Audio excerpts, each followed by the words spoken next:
I was 34 when my wife's text message changed everything about our marriage in ways she never intended. I'd been sitting at the kitchen table, laptop open, responding to client emails about a delayed material shipment when my phone buzzed. The message was simple, almost casual. Stuck at office party, running way later than expected. Going to crash at a colleague's place tonight. Don't wait up. I stared at those words longer than I should have. 8 years of marriage, and she'd never done this. Not once. Our office parties usually wrapped by 9, and it was barely 8:30. Something in the casualness of it felt rehearsed, like she'd been practicing what to say. My gut twisted in a way I'd been ignoring for weeks. I typed back quickly, keeping my tone light. Perfect timing. I'm not alone tonight either. The response was instant. My phone lit up with her call. I watched it ring once, twice, 3 times, then sent it to voicemail. Let her wonder. Let her feel what I'd been feeling every time she'd turned her phone face down when I walked into a room. 20 minutes later, the doorbell rang. Zoe stood on our porch holding a bottle of wine and a grocery bag, her smile bright and unsuspecting. "Ready for our family dinner?" she asked, stepping inside without waiting for an answer. Mom's parking. She brought her famous lasagna. That's when it hit me. The family dinner. My wife had planned this 3 weeks ago, specifically requesting we do it tonight because she'd been working so much lately. She'd asked Zoe to bring that particular wine. She'd told her mother to make the lasagna, and now she was supposedly sleeping at some colleague's house instead. The irony was almost beautiful. Zoe started unpacking ingredients in the kitchen while I set the table for 4. My mother-in-law arrived moments later, carrying that massive glass dish wrapped in towels, the smell of baked cheese and herbs filling the hallway.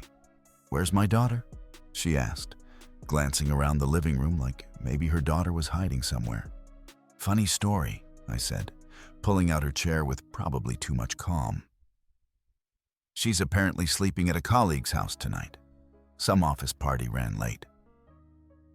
Zoe stopped mid-pour of the wine. "What?"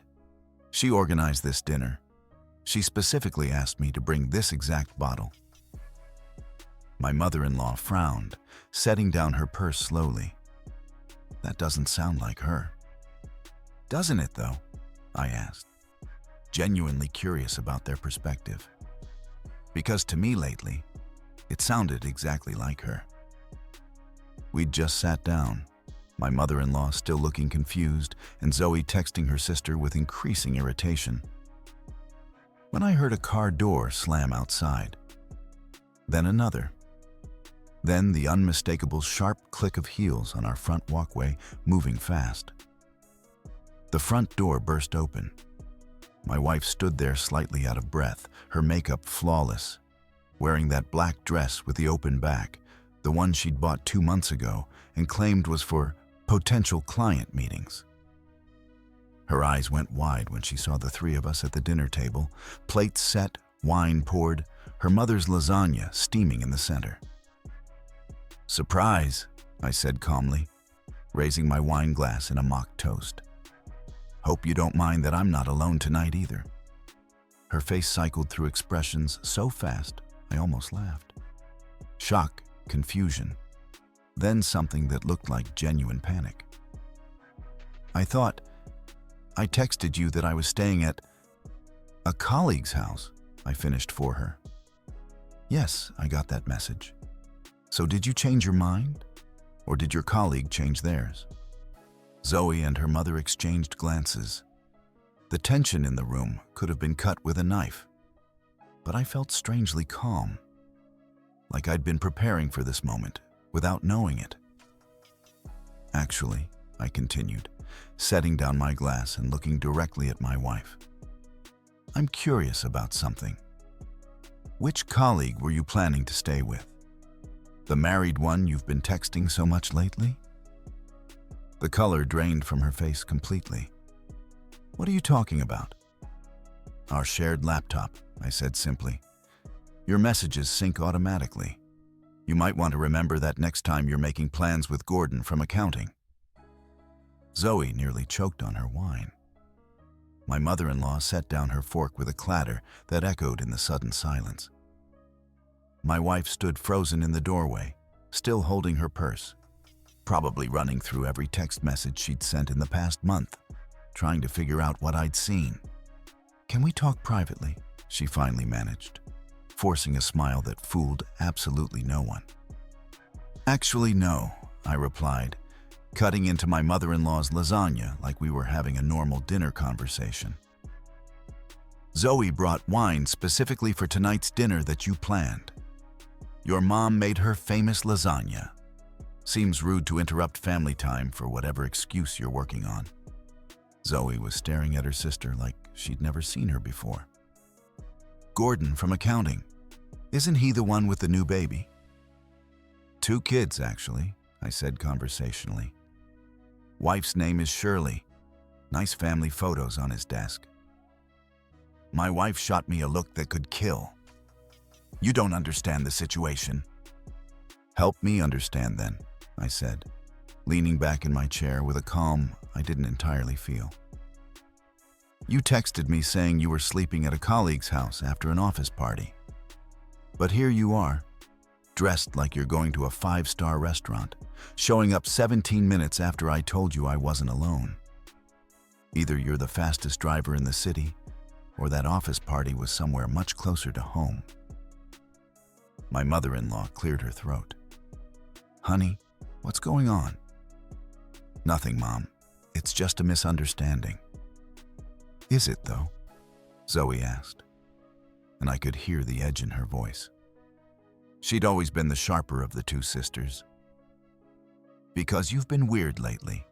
Secretive. Always on your phone, but hiding it when people walk into rooms." "Everyone's always on their phone, Zoe." "Not hiding the screen when their husband walks by," Zoe shot back.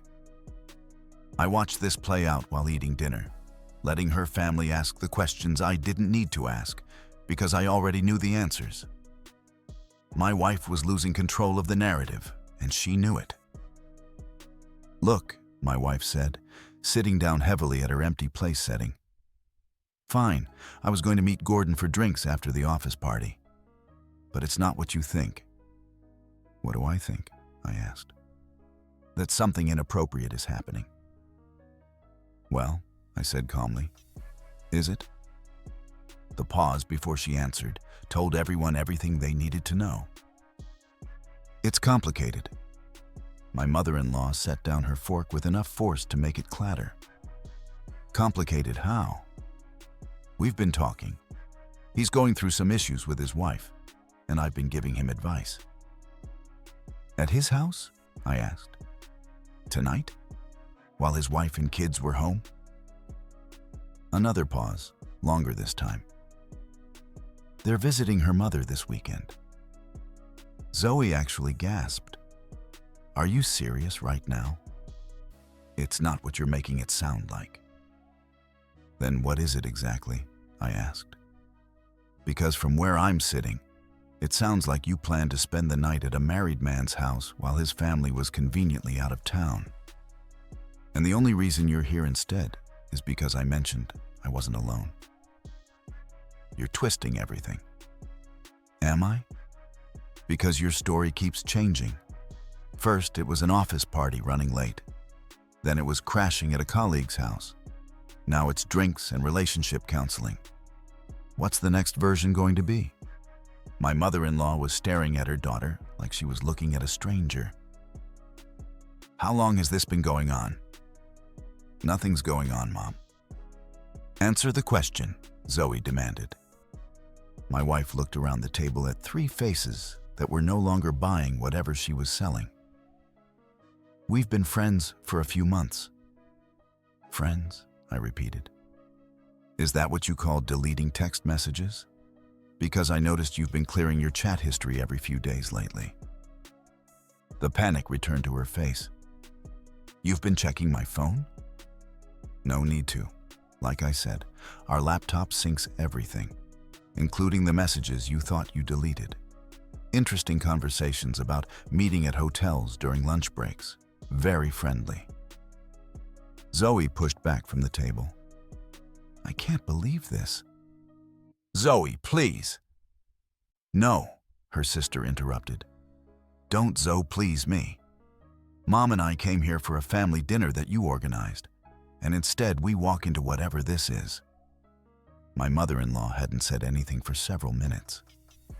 When she finally spoke, her voice was quiet and disappointed in a way that hit harder than any yelling could have. I raised you better than this. That landed differently than anything I could have said. My wife's face crumpled slightly, but she quickly tried to regain composure. You're all overreacting. Nothing physical has happened. Yet, I added. That's not fair. Neither is lying to your husband and planning to spend the night with another man, I said. But here we are. The room fell silent again. Outside, I could hear our neighbors starting up their lawn mower. Normal Saturday evening sounds from a world where family dinners didn't turn into interventions. My wife tried a different approach. She reached across the table, putting her hand over mine. Look, I know how this looks, but you're reading too much into it. Gordon and I are just friends. Yes, we talk a lot, but it's innocent. I looked down at her hand, then back at her face. When was the last time you and I talked for hours about anything? She pulled her hand back. That's not the point. Isn't it, though? When was the last time you deleted our conversations? When was the last time you hid your phone when I walked into a room? When was the last time you made plans to spend the night somewhere without discussing it with me first? Zoe was nodding along with each question. She's right, you know. You have been acting strange lately. Whose side are you on here? My wife snapped. The side of truth, Zoe replied without hesitation. And honestly, this whole thing is making me sick. My mother-in-law finally rejoined the conversation. What exactly were you planning to do at this man's house tonight? We were going to watch a movie and talk. That's it. Until what time? I asked. I don't know. Late. And then? And then? I don't know. You don't know if you were planning to sleep there, or you don't know what you were planning to do while you were sleeping there. Stop trying to trap me with your questions. I'm not trying to trap you. I'm trying to understand how my wife makes plans to spend the night at another man's house and somehow thinks that's appropriate behavior. My mother-in-law set down her wine glass with finality. It's not appropriate, not even close. Thank you, I said. At least someone in this family has some sense. My wife turned to her mother with desperation starting to show through. Mom, you don't understand. My marriage has been struggling lately. I've been lonely. So you decided to fix that by getting involved with a married man? Zoe asked incredulously. I'm not involved with him. Yeah. Then why did you tell him you'd been thinking about him during your lunch break on Wednesday? I asked calmly. The color drained from her face again. How do you... Laptop sync, remember? You also told him his cologne smells amazing and asked if his wife appreciates how lucky she is. Very platonic stuff. My mother-in-law closed her eyes and shook her head slowly. Those were just friendly compliments. Were they? Because in the same conversation, you told him you wished you could spend more time together without people around. And he suggested tonight, when his family would be gone. Zoe stood up from the table. I need some air. Zoe, wait. No, I'm embarrassed to be related to you right now. That's when my wife's composure finally cracked completely. Fine. Yes, I have feelings for him. Okay? Yes, I was going to spend the night there. And yes, something might have happened. But it's not because I'm a terrible person. It's because I'm unhappy. The honesty was almost refreshing after an hour of lies and half-truths. "There it is," I said quietly. "Are you happy now? You got me to admit it." "Actually, yes. I am happy. Because now we can stop pretending this is about misunderstandings and start talking about what this actually is." My mother-in-law looked at her daughter with genuine sadness. "Do you have any idea what you've done?" "I haven't done anything yet." "You've already done everything," I said. "You made the plans. You lied about it. You were on your way there when you got my text. The only thing that stopped you was discovering that I wasn't sitting here alone, feeling sorry for myself." "That's not true, isn't it? If Zoe and your mom hadn't been here tonight, would you have come home?" She opened her mouth to answer, then closed it again. "That's what I thought."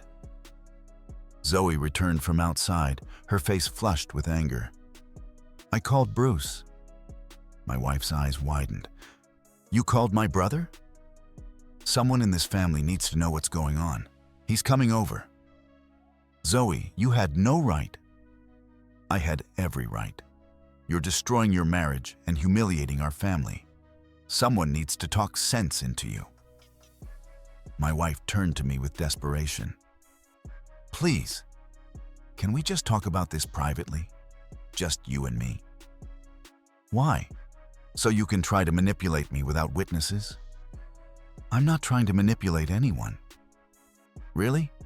Because right now you're using the exact same voice you use when you want me to do something I don't want to do. Sweet and pleading and just a little bit hurt." My mother-in-law actually chuckled despite the situation. "She's been using that voice since she was 6 years old." "Mom, it's true. And it worked on your father and me for far too long."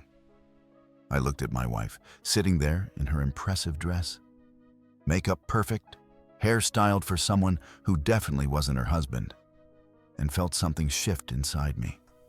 Not the dramatic kind of shift you read about in books, but the quiet kind that happens when you finally see something clearly. "Here's what's going to happen," I said calmly. "You're going to call Gordon right now and tell him you won't be coming tonight. Or ever again."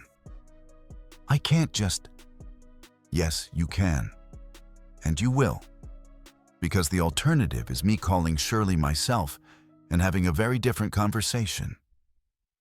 The threat hung in the air like smoke. Everyone at the table knew I meant it. My wife stared at me for a long moment, then slowly pulled out her phone. Her hands were shaking slightly as she scrolled through her contacts. "Put it on speaker," I said. "That's not necessary. Put it on speaker." She pressed the button and dialed. We all heard it ring twice before a man's voice answered, warm and intimate in a way that made my stomach turn. "Hey, beautiful. I was wondering when you'd call. Are you on your way?" The silence at our dinner table was deafening. My mother-in-law's jaw dropped. Zoe looked like she might be sick. "Gordon," my wife said quietly, "I can't make it tonight." "What? Why not? I thought we had plans." "Something came up. Family stuff." "Can't you get out of it? I already opened the wine. Good bottle, too."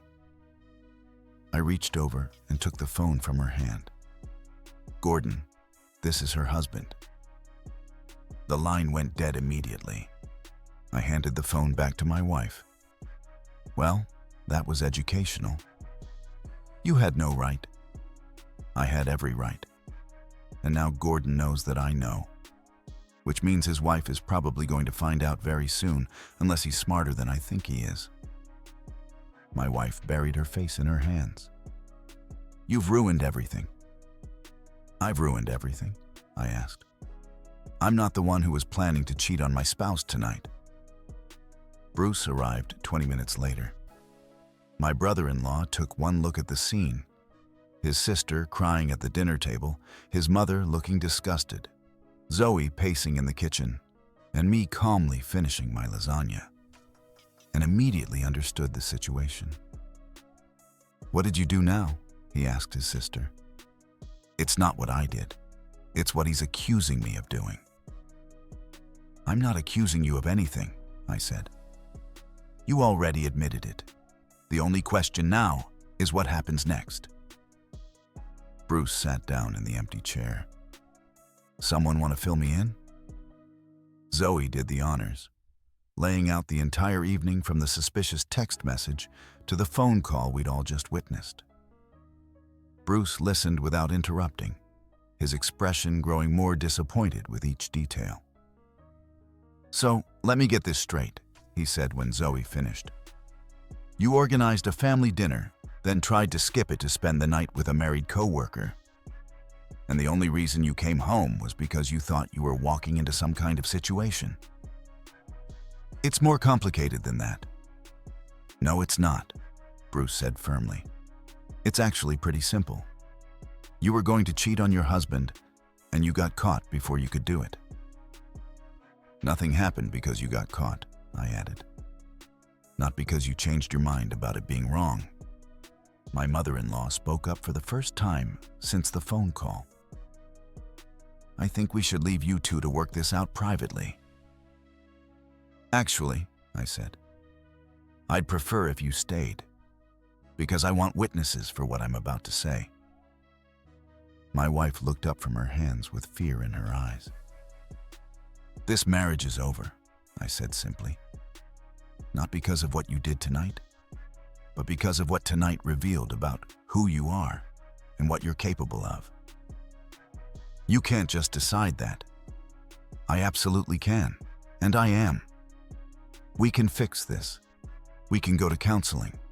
I'll cut off contact with Gordon completely." "You'll cut off contact with Gordon because his wife is going to make sure of that when she finds out. And we're not going to counseling because I'm not interested in fixing something this broken." Bruce nodded slowly. "Can't say I blame you." My wife turned to her brother desperately. "You're supposed to be on my side." "I'm supposed to be on the side of what's right," Bruce replied. "And what you did tonight? What you were planning to do? That's not right." "Here's what's going to happen," I continued. "You have 1 week to find somewhere else to live. I'll help you pack your things, but you're not staying here. You can't kick me out of my own house." "It's a rental," I reminded her. "My name is the only one on the lease because your credit score couldn't qualify us for this place. So yes, I absolutely can." The truth of that hit her like a physical blow. We'd always been honest about our financial situation. I made decent money as a project coordinator. She worked part-time at a dental office. Neither of us was wealthy, but we'd made it work by being practical about things like housing and cars. "Where am I supposed to go?" "That's your problem to figure out," I said, "though I'm sure your mother would be happy to discuss options with you." My mother-in-law straightened in her chair. "She can stay with me temporarily, but there will be rules." "Mom, rules," her mother repeated firmly. "No contact with married men, no sneaking around, no lying about where you're going or who you're with. And you'll get a job, a full-time job." "I have a job." 15 hours a week at a dental office is not a job," Bruce said. "It's hobby money." I watched this family intervention unfold and felt something I hadn't expected. Relief. Not just about ending the marriage, but about discovering that her family had standards and weren't going to enable her behavior. "I think," Zoe said quietly, "you need to apologize. To him, to Gordon's wife, and to all of us for lying and making us part of this mess." My wife looked around the table at 4 faces that were no longer offering her sympathy or excuses. "I'm sorry," she said, but it sounded hollow. "Sorry you got caught," I clarified. "Not sorry you did it." She didn't argue with that assessment. I'll start looking for apartments tomorrow, she said quietly. Good. And I'll be contacting my attorney on Monday to start divorce proceedings. Your attorney? Bruce asked.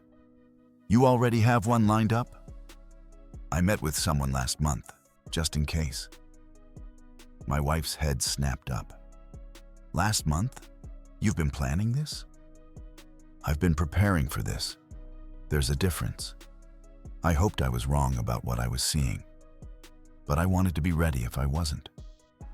The room fell silent again. Outside, the normal sounds of a Saturday evening continued. Kids playing, dogs barking, lawnmowers humming. Life going on as usual while ours completely changed direction. Can I ask you something? My wife said quietly. Sure. When did you stop loving me? I thought about that for a moment. I didn't stop loving you. I stopped trusting you.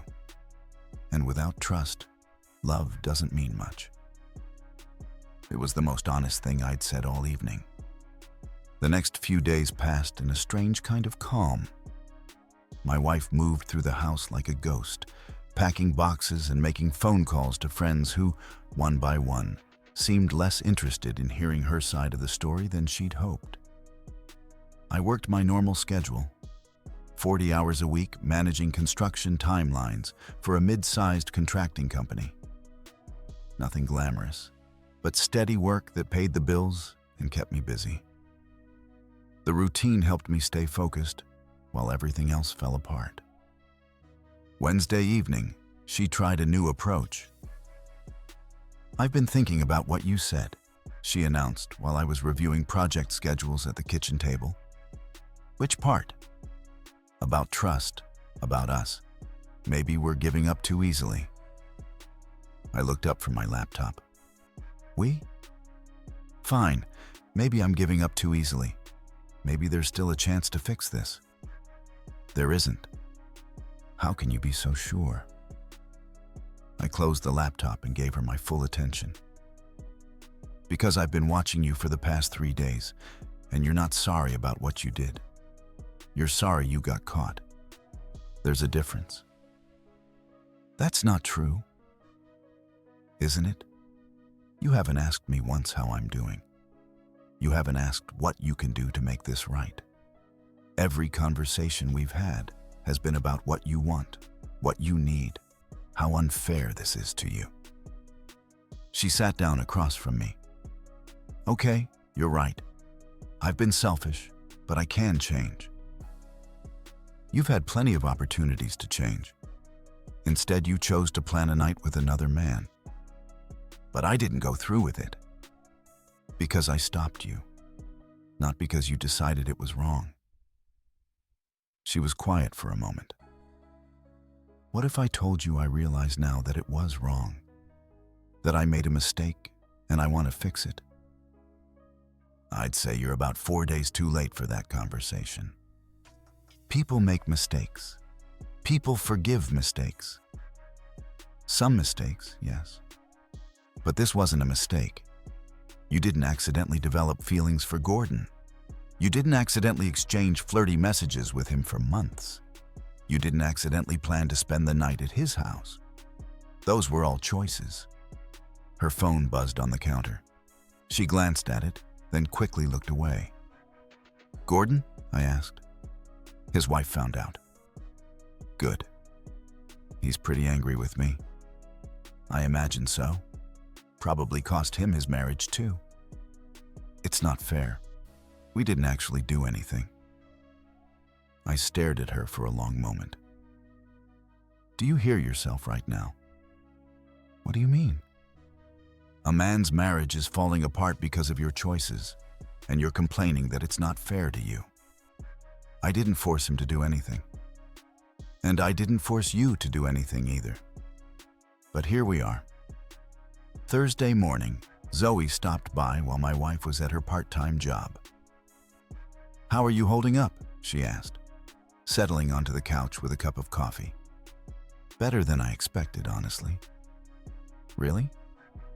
Really. It's like I've been carrying around this weight for months, wondering if I was imagining things or overreacting. Now I know I wasn't. She called me last night, Zoe said. Wanted me to talk to you about giving her another chance. What did you tell her? That she burned that bridge when she lied to our entire family. I told her she's lucky you're being as decent about this as you are. Decent? You could have aired all of this on social media. You could have called Gordon's wife yourself and stirred up more drama. You could have made this ugly in public. Instead, you're handling it quietly and letting her move out with some dignity intact. I hadn't thought about it that way. But she was right. I could have made this much worse for everyone involved. Mom wants to know if you need anything, Zoe continued. She feels terrible about all this.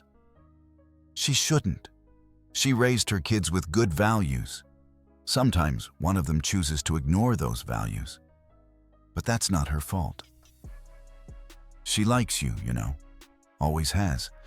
She said you're the best thing that ever happened to my sister. And my sister was too stupid to appreciate it. Friday evening, my wife tried one final strategy. I've been thinking about what went wrong with us, she said while I was cooking dinner for one. And I think we stopped communicating. We stopped making time for each other. We got caught up in routines and forgot to prioritize our relationship. Okay. So maybe this whole thing was a wake-up call. Maybe it's showing us what we need to fix. Or maybe it's showing us that the relationship was already broken and you decided to look elsewhere instead of addressing the problems. But we could address them now. We could, but we won't. Why not? I turned around from the stove and faced her. Because you're trying to manage this situation instead of taking responsibility for it. You're looking for explanations and excuses and ways to shift the focus away from what you actually did. I'm trying to save our marriage. No, you're trying to avoid the consequences of your choices. There's a difference. Saturday morning, she packed the last of her boxes. Bruce came by with his truck to help her move them to their mother's house. This doesn't have to be permanent, she said while loading her clothes. Yes, it does. What if I prove to you that I've changed? What if I show you that I can be the wife you deserve? Then you'll have learned something valuable that will help you in your next relationship. She started crying then, but they weren't the tears of someone who was genuinely remorseful. They were the tears of someone who was finally realizing that their actions had consequences they couldn't manipulate their way out of. I love you, she said as Bruce carried the last box to his truck. I believe you think you do, I replied. But you love the security and comfort I provided more than you actually love me. If you loved me, you wouldn't have been willing to risk losing me for a few hours with Gordon. After they left, I sat in the quiet house and felt something I hadn't experienced in months. Peace. The apartment felt bigger without her things cluttering up the space. The air felt cleaner without the tension that had been building for weeks. For the first time in a long time, I felt like I could breathe properly. My phone buzzed with a text from Zoe. You okay? I typed back, better than okay. I'm free.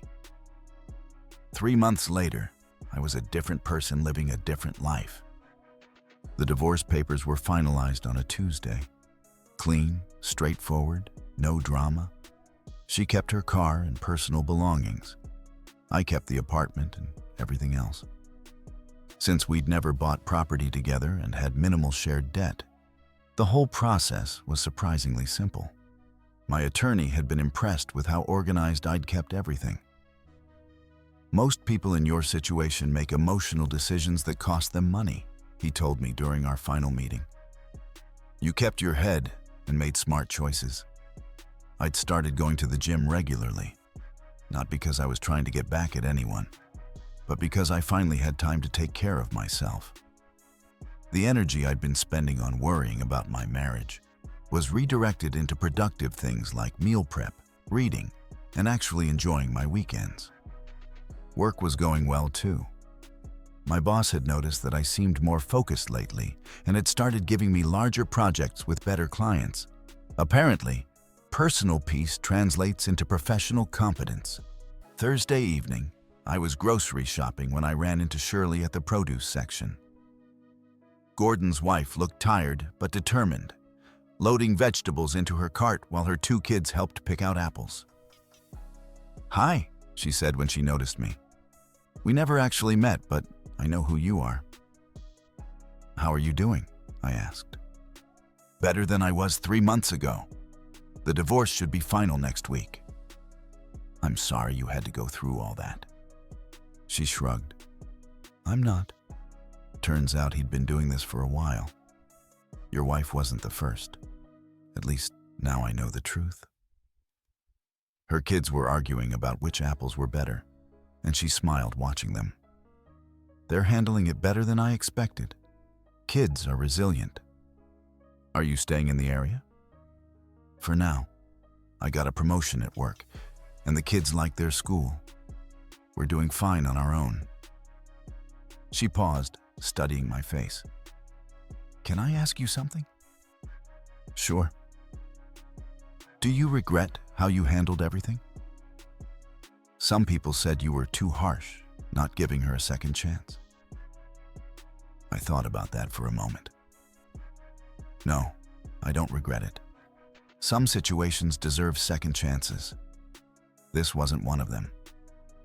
"Good for you," she said, and meant it. My mother spent 30 years giving my father second chances for the same behavior. All it taught him was that his actions didn't have consequences. Her kids had finished picking apples and were getting restless. "I should go," she said. "But I wanted to say thank you for handling it the way you did, for not making it worse than it had to be. Take care of yourself, Shirley." "You too." Saturday afternoon, Zoe stopped by with takeout and news. "She's dating someone new," she announced while unpacking Chinese food. "Already?" "Some guy she met online. Mom is not impressed." "How's she doing living at home?" "About as well as you'd expect. Mom has rules, remember? Curfew, no overnight guests, has to contribute to household expenses. She's not loving the structure." "What about the full-time job situation?" "She got hired at a medical billing company. 40 hours a week, decent benefits. Apparently, she's not thrilled about the early morning schedule." I found myself smiling. Consequences. Exactly. "Oh, and she asked Mom to ask me to ask you if you'd consider talking to her." "What did you tell your mom?" "That some bridges, once burned, can't be rebuilt, and that you've moved on." "Have I?" Zoe studied my face. "Have you?" I looked around the apartment. Clean, organized, peaceful. I thought about my routine, work I enjoyed, hobbies I'd rediscovered, sleep that wasn't interrupted by anxiety about what my wife was hiding. "Yeah," I said. "I really have." "Good. Because honestly, you seem happier now than you did in the last 2 years of your marriage." She was right. I'd been so focused on trying to save something that was already broken that I'd forgotten what it felt like to not be constantly worried about someone else's choices. "Bruce wants to know if you're planning to start dating again," Zoe said. "Eventually, maybe. But not yet. I'm enjoying figuring out who I am when I'm not trying to manage someone else's behavior." "That's probably smart. Mom always said you were the mature one in that relationship." Monday morning brought an unexpected email from my ex-wife. Brief, formal, asking if I'd be willing to meet for coffee to discuss some things. I deleted it without responding. Tuesday brought another email, this one longer, explaining that she'd been in therapy and had some things she wanted to say. I deleted that one too. Wednesday's email was different. Angry, accusing me of being cold and unforgiving, saying that she'd changed and deserved a chance to prove it. I blocked her email address. Some stories don't need epilogues. Some chapters, once closed, should stay closed. Friday evening, I was cooking dinner when my phone rang. Zoe's name on the screen. "Quick question," she said when I answered. "Are you free Saturday night?" "Depends. Why?" "Mom wants to invite you to Sunday dinner. Family dinner. Just us. No drama, no hidden agendas. She misses having you around." I thought about it. 3 months ago, the idea of family dinner would have meant stress and tension and wondering what crisis was brewing under the surface. Now it just sounded like what it was supposed to be. Time with people who cared about each other. "Tell her yes," I said. "I'll bring dessert. She'll be thrilled." "Oh, and she wanted me to tell you something." "What's that?" "She said she's proud of how you handled everything, and that she considers you family, divorce or no divorce." After I hung up, I stood in my kitchen surrounded by the quiet contentment of a life rebuilt on my own terms. No drama, no lies, no wondering what was happening behind my back. Just peace. Some people might call that lonely. I call it freedom. And for the first time in years, I was genuinely excited about what came next. Some stories don't end with revenge. They end with clarity. I stopped chasing love that needed to be monitored and started valuing peace that doesn't. Our story has come to an end. If you've made it this far, how about subscribing to our channel? It helps us immensely. I've selected 2 other videos for you that I'm sure you'll enjoy. Feel free to click on them. I'll be waiting for you in the next story. See you soon.